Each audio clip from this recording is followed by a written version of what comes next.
Vous ou un de vos proches êtes victime d'un accident ou d'une agression et vous vous interrogez sur ce qu'il faut faire.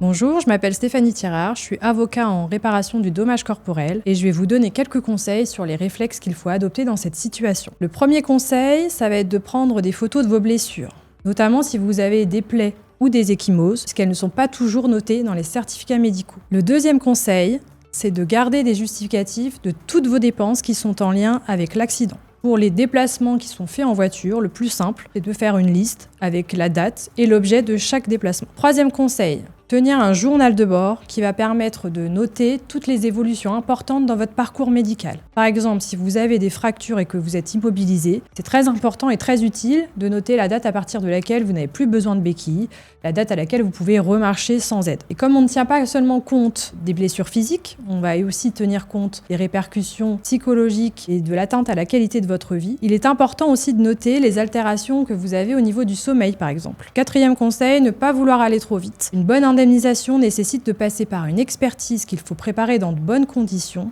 ce qui demande du temps. Le cinquième et dernier conseil, sans doute le plus important, c'est de ne rien signer sans être conseillé, notamment par un avocat, et ce, dès le début de la procédure, le plus tôt possible.